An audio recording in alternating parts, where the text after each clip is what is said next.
Voici donc le résultat de ma partie contre Dalok. Je vous ai posé la question, je me suis demandé s'il fallait faire Atari ici en N8 pour essayer de capturer tout ce groupe. Est-ce qu'il fallait être violent dans cette partie ou est-ce qu'il y avait assez de points sur le reste du plateau ?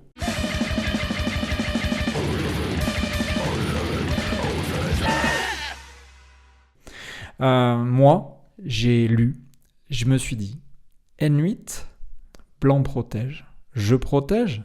Il joue ce coup qui risque de me diviser et de me séparer ces pierres-là et de les attaquer et de réunifier tous ces groupes. Donc, je répète. Noir, blanc, noir, blanc, noir, blanc. Et j'avais l'impression que j'étais sous attaque.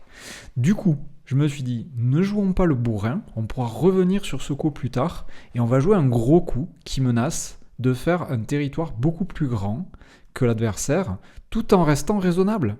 Parce que, est-ce qu'on a réellement besoin de tuer un groupe si on a assez de points sur le plateau ? C'est-à-dire là, noir a tout ça, et blanc, il n'a pas tant de points que ça. Donc je me suis dit qu'il n'y avait vraiment pas besoin. C'est pourquoi j'ai joué ce coup ici, et mon adversaire m'a empêché de continuer le coup. Et là, j'ai espéré fermer cette zone, et ça s'est mal passé par la suite, parce que mon adversaire m'a tout buté ici, j'avais pas vu que j'étais en difficulté. Si j'avais joué ce coup, en fait la suite marchait, il n'y avait pas à avoir tant peur de la coupe que j'ai évoquée, c'est-à-dire celle-ci. Pourquoi ? Parce que s'il essaie d'isoler ce groupe noir, en fait il n'a pas de bonne manière de l'enfermer et il risque de se faire capturer tout son groupe. Mais ça, ma lecture n'allait pas assez loin pour le voir, donc je m'estime pas déçu de ne pas avoir vu ça. Par exemple, il aurait fallu lire que là, c'est intéressant de couper, que noir, blanc, je sais pas, de manière désespérée, peut-être qu'il va faire ça, et que nous, on pourrait essayer ça. Il peut pas faire ça parce qu'il y a double Atari, donc en fait il y avait des manières de s'en sortir avec ce groupe et il aurait fallu que ma lecture aille plus loin pour que je les voie et que je comprenne qu'il y avait moyen tout simplement de tout tuer. J'ai voulu être raisonnable et ça n'a pas payé. Pour rappel, mon adversaire, je vous l'ai pas dit, mais il était 5Q, donc le même niveau que moi. On avait tous les deux nos chances. J'ai mené, il a gagné une partie perdue. Donc il a remonté grâce à cette erreur, ce kill que j'ai raté. Et c'est comme ça. Donc il va falloir l'après-midi gagner cette deuxième partie. Alors déjà, ça veut dire adios les 100 balles, puisque je gagnerai jamais 6 parties sur 6 dans ce tournoi. C'est pas grave, on garde le moral. Avec Arnaud, on va au bois de Vincennes se changer un peu les idées, manger. Et de retour l'après-midi sur le lieu du tournoi, je rencontre Jean-Philippe, mon adversaire, plutôt bien habillé, avec une petite casquette de chef de gang style Peaky Blinders. Je suis en 5e rang avant la salle des professionnels, et au-dessus de ma tête, il y a ce gars qui me regarde. C'est parti. Avant de commencer la suite de la review, encourage-nous, mets-nous un petit like, un petit commentaire. Par exemple, tu peux nous dire là, si tu es le genre de personne raisonnable qui est réellement capable ici de lâcher la pierre en C13 et de revenir ici, ou si tu es comme moi, que tu as beau savoir intellectuellement que ce coup il n'est pas optimal, tu te dis, ça quand même. Voilà, donc mets-nous un petit commentaire et abonne-toi si tu t'es pas déjà abonné.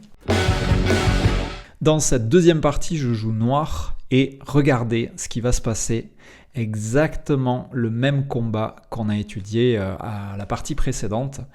Et vous allez vous dire, il a dû tirer enseignement de tout ce qu'il a appris et probablement qu'il est revenu sur le fameux agi de cette pierre en étant extrêmement raisonnable. Et pas du tout, j'ai encore voulu le beurre et l'argent du beurre et je me suis dit que c'était pas si grave. Alors, c'est un coup qui perd un tout petit peu, genre un point, enfin, c'est dur à évaluer, mais en gros, c'est pas une catastrophe de jouer ça, donc j'ai pas pu m'empêcher de le faire, j'avoue, parce que j'ai trop de mal à abandonner cette pierre en C13. Dans le futur, j'espère que j'arriverai à le jouer. Mon adversaire joue ici pour éviter que je fasse un Nozoki, et cette fois-ci, quand même, comme j'étais conscient de la J de cette pierre et du fait que le Kosumi Vampire en F17 risquait de se réveiller, je suis quand même revenu. Donc j'ai été à moitié prudent, je suis quand même un peu content de moi. L'adversaire, il me pince. Ça veut dire qu'il considère que ça c'est plus un groupe faible. Et du coup, je m'appuie sur sa pierre en la renforçant pour essayer de sortir de cette piège, de ce traquenard. Lui, il me déforme, il empêche la gueule de tigre, bien joué. Je fais un nœud de bambou pour m'échapper, et là, pas sûr que ce soit bon, puisque je traverse la pierre en D13 et la pierre en C11. Il continue d'essayer d'attaquer ce groupe en faisant sortir son groupe faible. Moi, j'essaie de faire une bonne forme.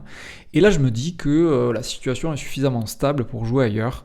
Je vois pas comment, en un coup, il pourrait m'empêcher de sortir.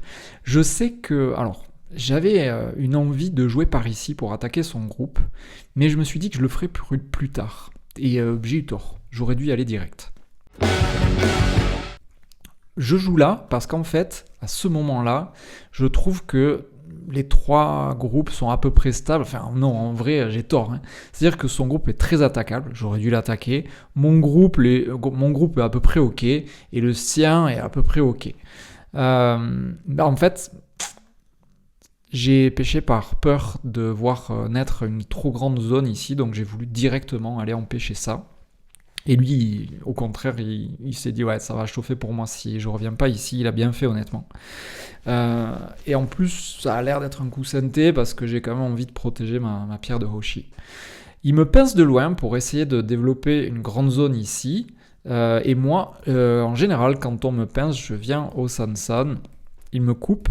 Et je sais que cette pierre aura de la G et il revient dessus à juste titre. Donc là, il a des chances de vouloir espérer tout ça, ce qui est beaucoup. Et je sais qu'il y a un coup qui permet d'attaquer ce mur-là de manière un peu discrète. C'est ce coup qui est un coup patient parce qu'il développe à la fois une jolie zone dans le nord que j'ai déjà pas mal investi avec ces pierres-là, en étant prudent. Donc, en fait... Je me dis que grâce à cette pierre, je vais peut-être pouvoir attaquer ça, parce que l'extension ici est trop lointaine, et mon adversaire, il décide d'essayer d'écraser un petit peu ma position. Et là, je tente le double année qui se joue, j'en étais quasiment sûr, et j'ai bien fait. Et je sais juste que là, en fait, il est intéressant pour blanc de jouer ici, parce que ça réveille pas mal de coupes, mais je ne saurais pas vous expliquer en détail pourquoi. Il joue là, et là, je me suis dit, mais c'est trop beau, attends, là, le travers schéma ici, il ne peut pas y résister. Et en fait, ça donne lieu à une suite de coups plus complexe que je ne l'imaginais. Donc quand je suis venu ici, naturellement, il protège sa pierre, sinon rien n'a de sens. Et quand je viens de traverser, il peut essayer aussi de traverser en réveillant les coupes dont je vous ai parlé tout à l'heure avec le coup au 17. Donc moi, j'empêche le travers schéma. Il vient me couper. Donc là, il y a du double Atari, c'est super dangereux. Mais c'est encore plus dangereux de perdre ses pierres. Parce que si je les perds, encore une fois, son est, il devient beaucoup trop grand.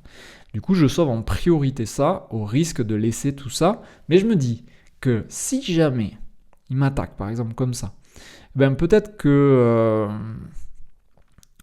va avoir du mal ensuite à protéger ces pierres-là. Et en tout cas, c'est ce que j'espère, et j'ai essayé de lire ça pendant le tournoi.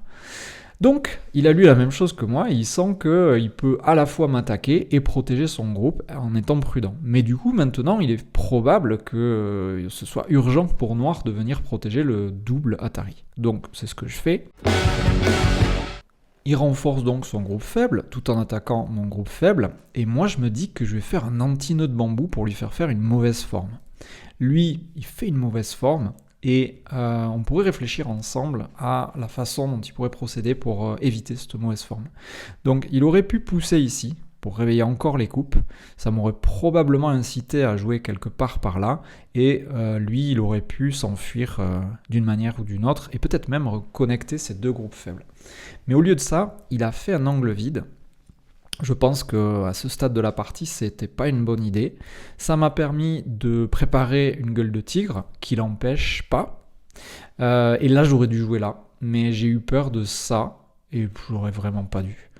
Là, je me suis dit que je préparais une double gueule de tigre qui l'a empêché. Et du coup, je suis venu ici pour attaquer son groupe, ce qui est quand même pas mal parce que je suis beaucoup moins faible avec ce groupe. Je pense que ici la G est pas trop dangereux et lui il se retrouve avec un groupe avec une mauvaise forme qui est dans ma zone. Et là, il a trouvé ce coup d'IA. Quand j'ai analysé la partie, ça c'est le blue move, c'est le meilleur coup, mais alors va comprendre ce move.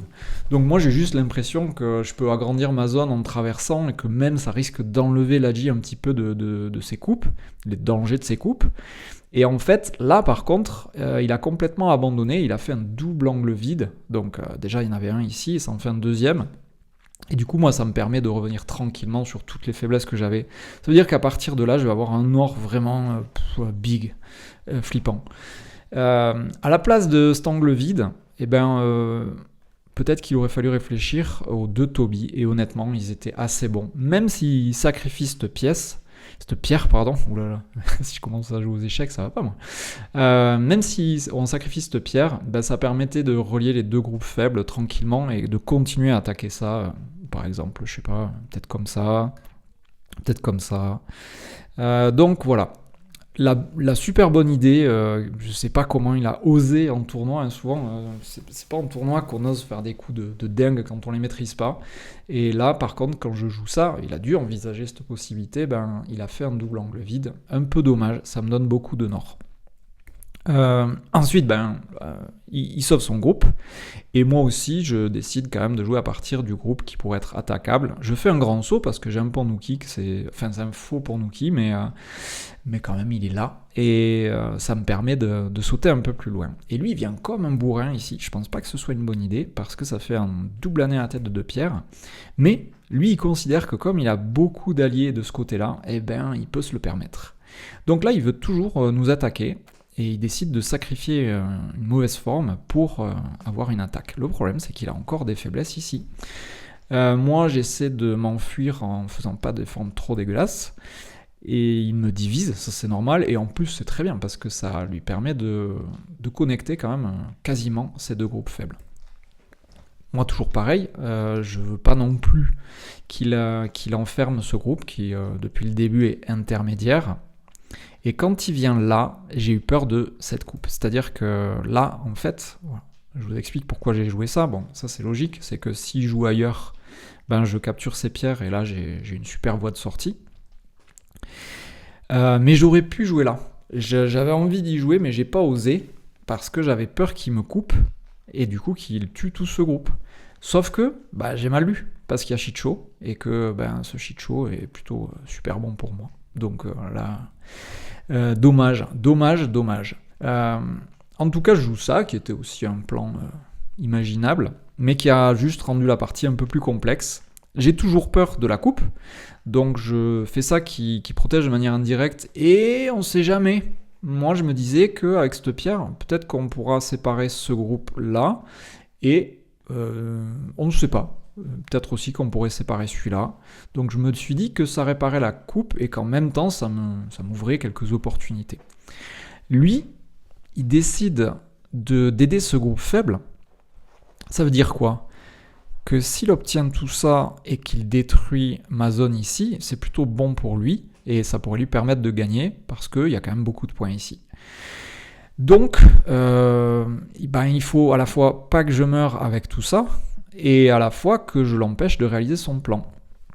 Donc, quand je fais ça, lui, il essaie toujours de me couper, de me faire de mauvaises formes. Là, je sacrifie cette pierre au profit de la sortie vers le centre. Et à partir d'ici, on n'est plus trop certain de ce qui s'est passé. Mais voilà, en fait, je vous spoil la fin de partie, puisque je ne l'ai pas. Moi, je vais avoir... beaucoup trop de points ici. Il va essayer d'utiliser l'Agi à un moment donné de cette pierre, mais ça va déclencher presque co qui va pas réellement lui offrir d'opportunités. Il va concrétiser cette zone. Ici, je dirais que je vais survivre et lui aussi, donc destruction mutuelle. Et moi, comme je vais avoir 3 coins plus un or gigantesque, en fait, ça va compenser sa seule et unique zone de points à l'est. C'est comme ça que je gagne cette partie. Et du coup, ça fait une première journée à une victoire, une défaite. Tous les espoirs sont encore permis. Rendez-vous à la prochaine vidéo. Secrets lie in the border fires and the humming wars. And man, you know you're never coming.